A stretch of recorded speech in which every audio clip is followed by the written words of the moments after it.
Il enchaîne les victoires depuis koh l'île au trésor et gagne avec Yesta le jeu d'aventure de TFX, la villa la bataille des couples. Mais qui est véritablement Benoît Assadi? On le découvre tout de suite en toute intimité.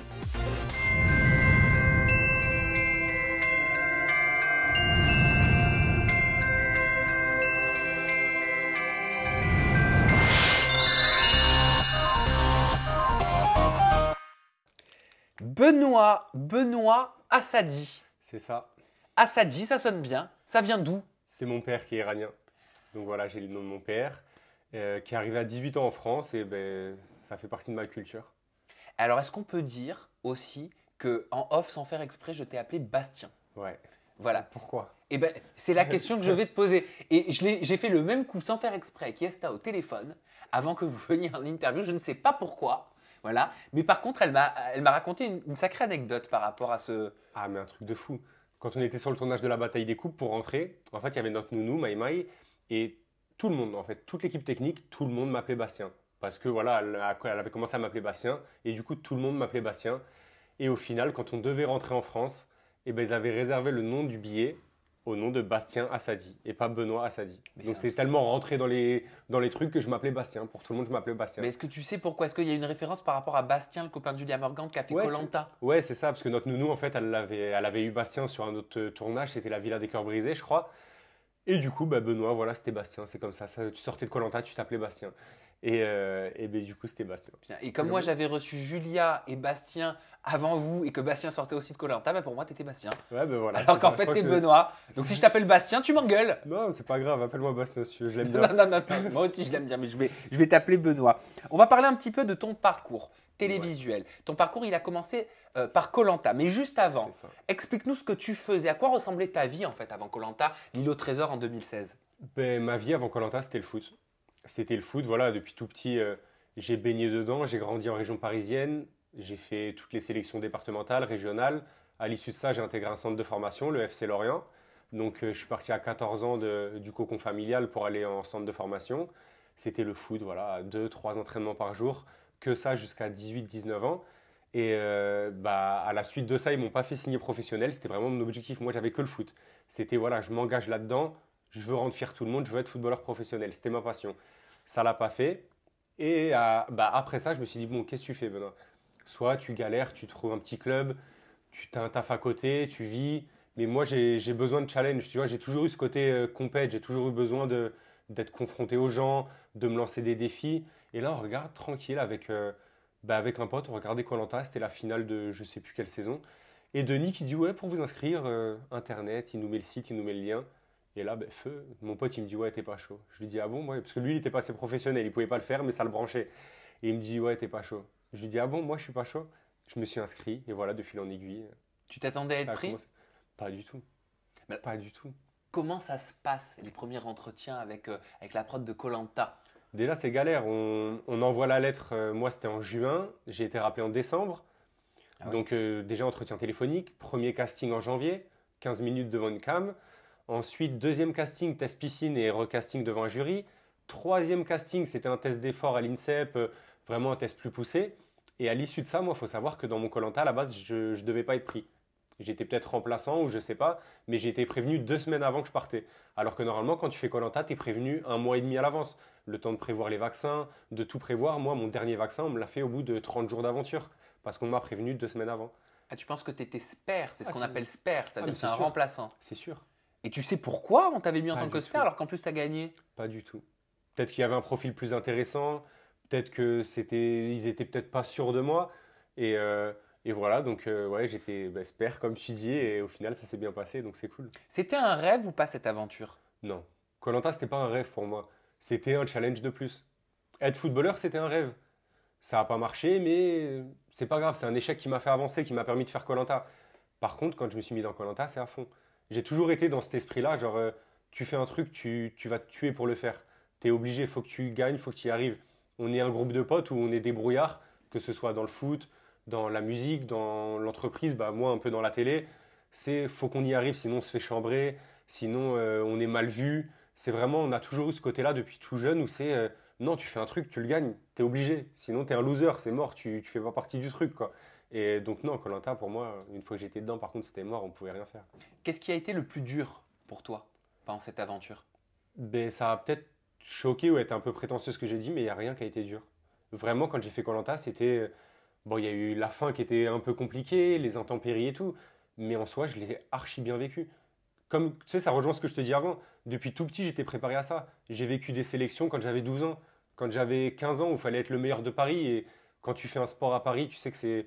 Enfin, pour ceux qui font un sport à Paris, c'est la jungle, vraiment. Il y a énormément de monde, le niveau, il est élevé. Et quand tu es confronté à ça dès 12 ans, que tu quittes ta famille à 14 ans, en vrai, koh je vais pas te mentir, c'est pas grand-chose. C'est dur, mais c'est pas... Tu sais, c'est quelque chose que j'avais l'habitude. Pour moi, c'était ma vie d'être comme ça, d'être en compétition avec des gens. C'était ma vie de prouver que je devais être le meilleur. C'était ma vie. Donc, pour moi, c'était logique. C'était juste une continuité. J'étais juste sur une plage où il fallait faire des épreuves. C'était un contexte différent, mais en soi, c'était ma vie. Qu'est-ce qui a fait, selon toi, que tu as été meilleur que tout le monde? Mentalement. Je pense que mentalement, je suis préparé à ça. Donc, pour moi, mentalement, ça n'a pas été compliqué. J'ai jamais eu un coup de mou. J'ai jamais laissé paraître quelconque signe de faiblesse. Et je pense que c'est ça, parce que physiquement, il y en avait qui me mangeaient, mais vraiment qui étaient largement meilleurs que moi. Il y en avait qui avaient ce côté stratégique, oui, qui avait un côté stratégique plus que moi, meilleur que moi. Mais ouais, mentalement, j'étais conditionné pour ça. J'avais mis un pied dedans, j'ai dit, je veux gagner, c'est tout, c'est comme ça. Est-ce que tu t'étais, je sais pas moi, visualisé ou conditionné à les gagner ces 100 000 euros? Bah oui, de toute façon, en fait, quand tu commences, tu jauges un peu le truc. Tu as 3-4 jours où tu jauges, tu vois comment ça se passe, tu regardes un peu à droite à gauche, qu'est-ce qu'il y a, et tu te fais vite une idée. Et pour moi, j'ai dit, ouais, j'ai le potentiel pour. Maintenant, à moi de mettre tout en œuvre pour y arriver. Et tu vois, ça rejoint quand j'étais en centre de formation. Je suis parti à 14 ans, vraiment, genre j'avais le talent pour réussir. J'avais le talent pour être professionnel, mais j'ai pas tout mis en œuvre pour l'être. C'est complètement de ma faute. Il n'y a pas d'histoire de blessure, il n'y a pas d'histoire de boycottage. Si j'ai pas été professionnel, c'est ma faute parce que j'ai pas tout mis en œuvre pour. Alors là, on me donne une sorte de deuxième chance dans quelque chose de différent qu'est koh. J'ai dit c'est mort. Là, je lâcherai pas le steak. Genre, tu me mets dedans, là, je sais ce qu'il faut. Genre, je veux pas de regret à la fin. Donc ça veut dire que tu n'as pas été étonné de gagner. Bah, franchement, j'ai pas vraiment été étonné, non. J'ai été étonné de la manière dont ça s'est fait, parce qu'on ne peut pas tout contrôler. Il y a des éliminations, il y a quand même des personnalités, des gens à gérer.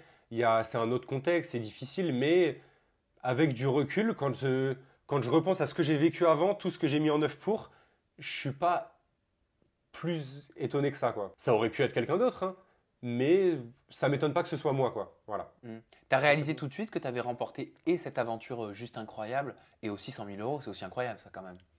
C'est une somme. Pour l'argent, j'ai réalisé tout de suite.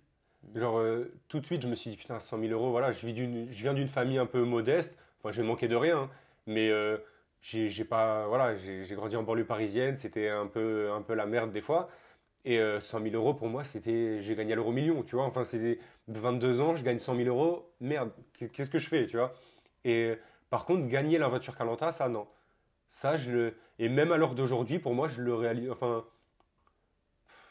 pour moi, j'ai fait un jeu.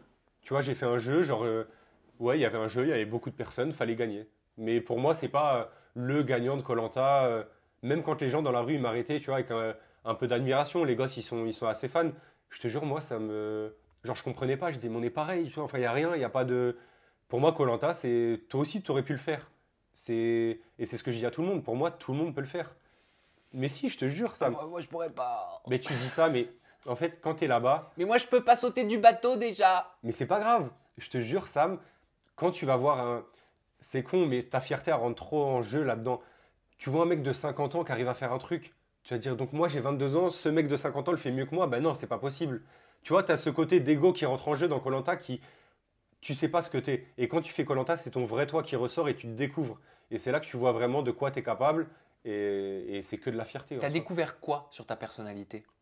Ben, j'ai découvert qu'au final, ouais, j'avais un gros mental quand même. Je doutais. Après avoir raté dans le foot, tu vois, pour moi, c'était compliqué. Tu vois, C'était un échec. Ah, mais clairement, je l'ai mal vécu. Hein, j'ai pas honte de le dire, je l'ai mal vécu. Et tu vois, ouais, j'avais cette impression-là que mentalement, j'étais faible. C'est ce qu'on me disait souvent, tu vois, que j'avais du mal à rentrer dedans, vraiment. Tu sais, je restais un peu sur mes acquis. Et là, je me suis rendu compte que non, tu vois, en grandissant, genre, je savais ce que je voulais et que je pouvais. C'est tout, ça te donne confiance en toi. Et ces 100 000 euros, alors tu en as fait quoi? Mais ça, c'est la question que tout Ben le monde oui. doit te poser. Ben déjà, j'ai donné 28 000 aux impôts. Ça, faut le savoir Ah, c'est parce que. imposable Eh un ouais, jeu. c'est imposable. Non, mais parce que quand il y a les participations au jeu, tu sais, genre dans Danse avec les stars ou les jeux concours, ils disent que c'est pas imposable. C'est ça. Mais pour les participants, ça l'est. Et ouais, c'est des primes exceptionnelles sur contrat. En fait, c'est pas des gains de jeu. Avant, ça l'était, maintenant, ça a changé. Donc, déjà, c'est imposable. Donc, déjà, tu gagnes pas 100 000, mais plus 72, 75. Et j'en ai rien fait. J'ai payé si, des voyages à mes parents. Je les ai emmenés en Thaïlande et tout. C'était leur rêve. J'ai fait plaisir à mes proches, mais sans faire de trucs de fou. Genre, comme je continue à avoir un salaire, pour moi, c'était avec ce salaire-là que je faisais profiter les gens. C'est juste une sécurité. J'attends pour un apport pour une maison ou un truc comme ça. Et Yesta, alors, on en a parlé, tu vois, on en a parlé ensemble, on en a parlé avec Yesta. Tu t'attendais pas, toi non plus, à ce qu'elle devienne la femme de ta vie quand tu l'as vue pour la première fois? Pas du tout. Pour moi, Yesta, c'était une aventurière lambda, avec qui je m'entendais bien, qui avait mon âge, mais pour moi, jamais j'aurais imaginé me mettre en couple avec elle. C'est con, mais moi, j'ai fait koh j'étais en couple. J'avais une copine depuis 2 ans, et je t'ai dit, j'étais conditionné pour gagner. Pour moi, je voulais pas qu'il y ait des petits trucs qui me pourrissent l'esprit. Ouais, mais est-ce que tu l'aimais? Je l'aimais. Ah oui, je l'aimais. Elle te manquait pendant le tournage? Non. Parce que j'étais conditionné pour gagner. Et ça rejoint ce truc-là. Il n'y a pas eu de séduction avec Yesta parce que moi, j'ai mis les barrières directes. Je voulais gagner. Je voulais pas, tu sais, me faire pourrir par des petits trucs qui pourraient un peu me gâcher mon aventure ou ouais, je sais pas. Ouais, Je sais pas, comme le manque, quoi, par exemple. ouais, voilà, c'est ça. Tu sais, c'est comme si j'avais tout oublié. J'étais là pour gagner. On verra dans 42 jours. Tu vois, Mm. je pense à rien, je déconnecte et on verra. Et c'est vraiment quand le jeu a fini que là, Yesta, je me suis rendu compte qu'il y avait quelque chose. Mais alors, comment tu t'en es rendu compte? C'était sur les poteaux? Ouais, c'est en fait dès que les poteaux sont terminés, donc il y avait plus de jeu, j'avais gagné. Et là, on a vraiment lâché, on s'est dit OK, ben là on peut faire connaissance, tu vois. Genre là, OK, là on va aller un peu plus loin dans nos vies, on va voir qui tu es, je savais où elle habitait, quel âge elle avait, mais point barre. Là, tu sais, tu commences un peu à te rapprocher un peu plus, à savoir, à vouloir vouloir connaître la personne tout simplement. Et je me suis rendu compte que c'était une évidence, Mm. direct. Et ta copine, comment tu lui as annoncé au Ben, retour? Enfin, j'essaie de. Tu vois, je me pose cette ouais, question, ouais. quoi. Ben, j'ai pris du temps, hein, j'ai pris du temps. Au début, j'ai revu Yesta 2 fois parce qu'on avait eu l'avant-première et j'étais parti voir mon meilleur pote à Toulouse, donc j'en avais profité pour voir Yesta aussi. Et j'avais pas envie de faire n'importe quoi. Donc déjà avec Yesta, il s'était rien passé. Il faut savoir, les 2 fois où on s'est vu, c'était vraiment bon. On sentait qu'il y avait une attirance, mais j'ai jamais dépassé les limites. Et je me suis dit, c'est pas possible, c'est trop fort. Tu vois, genre j'ai vraiment besoin d'être avec elle. J'ai besoin, c'est addictif, tu vois. Quand j'étais pas avec Yesta, j'étais pas bien. J'avais besoin d'être avec elle. Et après, je me posais la question. Je me dis, est-ce que c'est pas l'euphorie du jeu? On a vécu une aventure de fou. Mm. J'ai appelé la psy parce qu'on a une psy qui peut nous suivre Ouais. après koh. Et moi, je suis anti ça et tout. Pour moi, c'est tu dois régler tes problèmes tout seul. Mais là, je pouvais pas. Pour te dire, tu vois, j'étais dans un Et truc puis, de tu malade. pouvais en parler à qui en Mais plus? c'est ça. Mes parents, c'était non, tu vois, genre, t'es très bien avec elle, tu sais pas pourquoi elle te veut. Tu vois, mes parents, ils se mettaient dedans. Même mes potes, ils étaient potes avec mon ex. Donc, c'était archi compliqué. Je devais quitter le foot parce que je devais aller vivre à Toulouse. J'habitais en Bretagne à l'époque. Je devais tout quitter pour y ça. Donc, c'est vraiment compliqué. C'était pas une décision à prendre à la légère. Mais ce que je ressentais au fond de moi, c'était trop fort. C'était trop fort. Et au bout d'un moment, ben, j'ai passé le cap, quoi. J'ai dit à ma copine du moment, ben, écoute, voilà, je suis désolé, mais j'ai un coup de foudre, ça se contrôle pas et c'était dur, hein. Ah, C'était j'imagine. affreux. Mais dans les deux sens, ça c'était affreux Ben, parce mais que même pour toi, c'est dur pour celle qui reçoit et c'est dur aussi pour celui qui doit l'annoncer. ouais, mais après plus pour elle. En vrai, Mais c'était bien sûr, voilà. bien sûr. Moi et ouais, non, c'était affreux, vraiment c'était. Mais après, franchement, elle l'a bien vécu. Enfin, bien vécu, ça, je sais pas, mais j'ai pas eu de nouvelles, tu vois. Donc, ça a permis justement que ça passe beaucoup plus vite. Et avec Yesta, ça se passait tellement bien que. Et la coupure avec ta copine, celle qui était ta copine avant Yesta, elle s'est faite rapidement? Ah oui, ben, c'est simple, j'ai dû la quitter en juillet et fin août, j'habitais chez Yesta. Ah, oui, c'était un coup de foudre. Ah oui, c'était vraiment, mais c'était évident. Pour moi, si je me mettais avec Yesta, c'était pour la vie, c'était on commence tout et c'est bon, quoi. Et la psy, qu'est-ce qu'elle t'avait dit, la psy de l'émission? Elle m'avait dit, bon, elle m'avait pas trop aidé, elle m'avait dit en gros, fais ce que tu ressens. Mais voilà, ce que je ressentais, je savais très bien ce que c'était. C'était juste par rapport à mes proches, par rapport à ma famille, par rapport à mes potes, par rapport à tout ça. J'avais le foot quand même. Je partais vraiment à l'aventure. Là, c'était si ça loupe. Et si tu n'avais pas participé à koh, si tu n'avais pas gagné, tu ne serais peut-être pas tombé amoureux d'Yesta. Je pense pas. Je pense pas parce que À koh j'ai vu le vrai Yesta, j'ai vu la vraie Yesta, pardon, j'ai vu vraiment ce qu'elle a au fond d'elle. Là-bas, tu peux pas tricher, t'as pas de filtre. Quand tu rencontres quelqu'un dans la vie, tu te mets un petit masque, genre tu essaies d'être gentil ou tu essaies d'être, je sais pas, tu essaies d'être sociable. C'est pas pareil. Là-bas, j'ai su ce qu'elle était. Avant de me mettre avec elle, je la connaissais, cette fille. C'est pas comme si je l'avais découvert au fur et à mesure. Non, non, je savais qui était Yesta. Maintenant, c'était à moi de savoir si je voulais me mettre avec elle ou pas. Et qu'est-ce qui se serait passé, d'après toi, si tu n'avais pas donc fait koh et pas rencontré Yesta? Franchement, Dans ta vie, ce serait passé quoi? T'allais faire quoi avec cette j'aurais avec cette continué copine dans mon club de foot, qui me sen- payait un demi-salaire et j'aurais trouvé un taf à côté. et sentimentalement parlant, tu penses que tu serais resté avec ta copine? Ça, j'en sais rien. Ça, on peut pas savoir, on peut jamais savoir. Elle me disait que tu voulais être papa, Ah oui, bah oui. Yesta. Mais ça, je veux être papa. Mais en fait, c'est compliqué. C'était ma première vraie relation que j'avais avant Yesta. Mais j'avais l'impression que je l'aimais. Pour moi, j'aimais cette fille. Pour moi, je voulais avoir des projets avec cette fille. Mais quand j'ai rencontré Yesta, j'ai dit, ben non, l'amour, c'est pas ça. Tu vois, l'amour, en fait, c'est ce que je ressens pour Yesta. Tu vois, quand tu es jeune, tu sais pas trop ce que c'est. C'était ma première relation. Yesta, c'est ma deuxième relation. Donc, tu sais pas trop comment gérer le truc. Mais après, voilà, j'ai suivi mon cœur.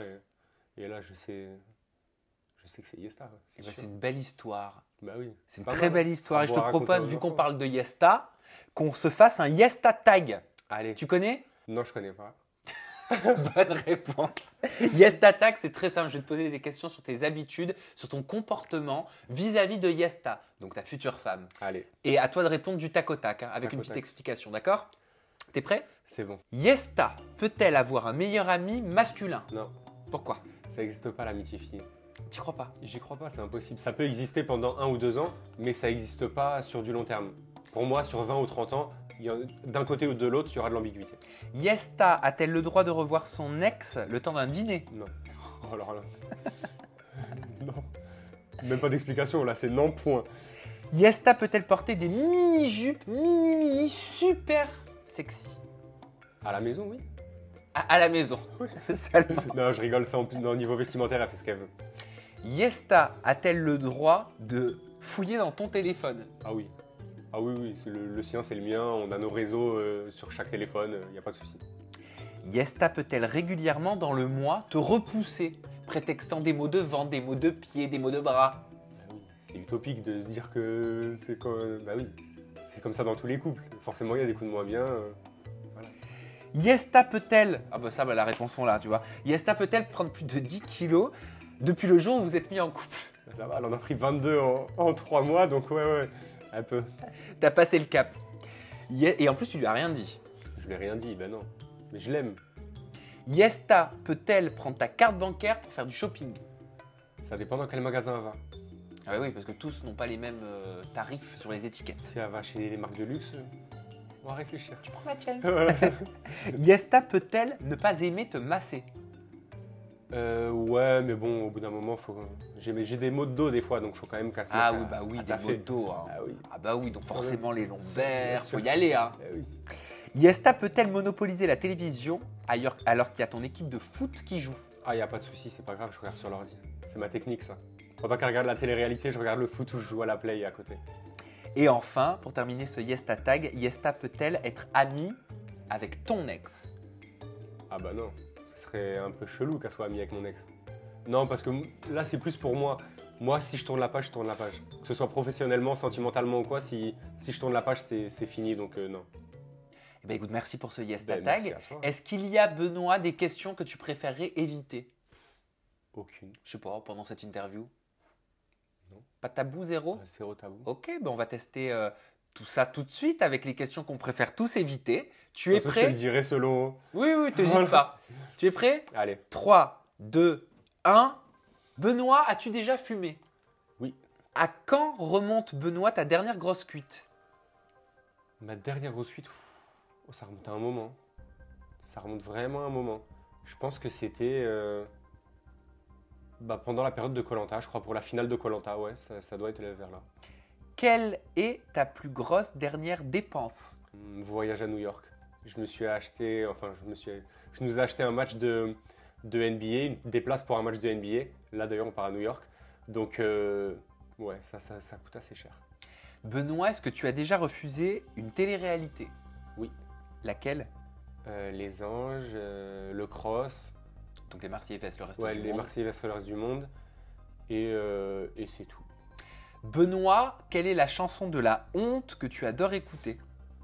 J'aime bien les chansons à l'ancienne, genre Tragédie, Camaro, Tribal King. Tu vois, ces musiques un peu quand j'avais 11-12 ans, là, où... Ouais, bah oui, celle-là. Benoît, quel surnom te donnent tes parents dans l'intimité? Bibu. Bibu? Ouais, Bibu, c'est affreux. Ben, normalement, c'est Bibu. Bibou. Ouais, Bibu. Là, c'est Bibu, ok. Sur quelle candidate de télé-réalité, s'il y en a une, avant Yesta, parce qu'elle n'était pas candidate avant que tu la connaisses, as-tu déjà fantasmé? Franchement, aucune. Sincèrement, enfin, j'ai jamais fantasmé sur des filles de télé. Non. Benoît, est-ce que tu as déjà trompé une de tes copines? Sérieusement, mes copines sérieuses, non. Après, j'ai déjà eu des flirts, donc ça n'a pas trop d'importance. Benoît, est-ce que tu as déjà menti sur un CV? Ah bah oui, ah bah, bien sûr. Dans quelles circonstances? Bah, quand je devais être vendeur, j'avais gonflé un peu mon expérience. Si j'avais eu des jobs de 2 mois, ils avaient duré 6 mois, quoi. Je crois qu'on l'a tous fait. Bah oui. Benoît, quelle est ta plus grosse honte? Je crois que c'est de ne pas avoir signé professionnel et d'avoir vu mes potes y arriver. Sur l'instant T, parce que maintenant, non, mais à l'instant T, c'était ça. Et de qui t'étais fan quand t'étais ado? Bah après, moi, c'était le foot. Donc, mais j'étais pas vraiment fan des footballeurs parce que j'avais accès à ce milieu. C'était plus. Moi, j'étais fan de manga, de Harry Potter, Seigneur des Anneaux. J'étais vraiment un gosse dans toute sa splendeur, quoi, comme un mec normal, quoi, je pense. Est-ce que tu avais de l'acné quand Non. t'étais ado? Non, ça, non, j'ai eu cette chance. Et enfin, Benoît, quelle grossièreté tu dis le plus souvent? Ah, on a tous notre petit mot qu'on aime bien dire. Putain. On va dire putain, c'est un truc. Oh, c'est putain. classique, toi aussi. Ah ouais, mais en vrai, c'est. Je sais pas, j'en dis pas vraiment. Je m'énerve pas souvent, moi, je suis calme. Bon, ben en attendant, vous pouvez aller checker les réseaux sociaux de Mister Benoît. Son compte Instagram, c'est benoît.assadi et son compte Snap, c'est Benoît-Co, K-O-H. Je les C'est connais ça. par cœur. Oui. Maintenant, Vraiment. allez, je vous souhaite de très belles fêtes. Vous avez la barre de commentaires juste en dessous, le bouton pour s'abonner juste au-dessus normalement. Et nous, on se retrouve très bientôt avec de nouvelles personnalités et toujours des confidences en toute intimité. Je vous aime fort. Merci Benoît, bye bye. Merci.